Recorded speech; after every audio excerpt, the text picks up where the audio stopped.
is no profit under the current paradigm in saving lives, putting balance on this planet, having justice and peace or anything else. You have to create problems to create profit. We are on a pilgrimage into the land of Duke Ellington, in New York City that is.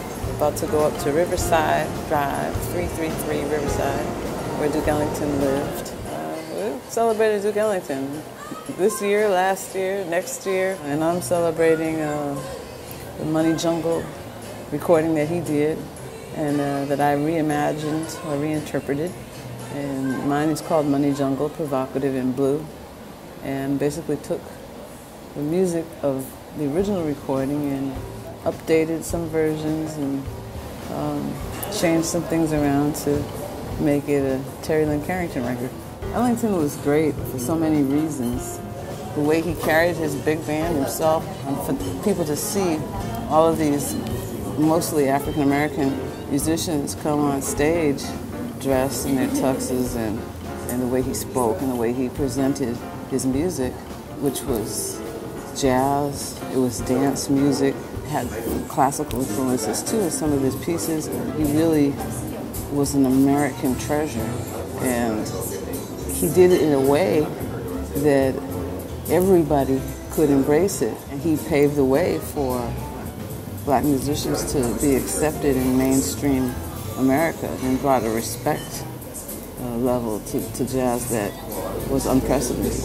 I'm thinking about all the times he was dropped off from the airport or from somewhere and dropped off right here, walking up these stairs, and how often he played his piano in there and how much the neighbors could hear or not, and did they realize how privileged they were.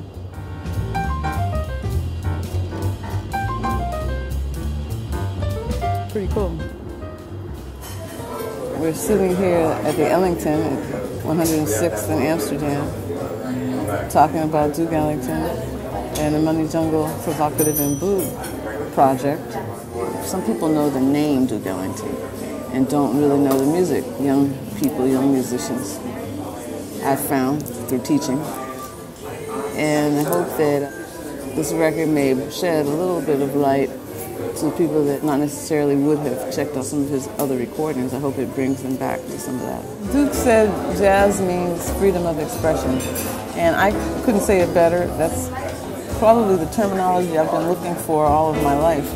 I felt a connection, of course, with Max Roach because he was, a mentor of mine, and I had a, close relationship with him.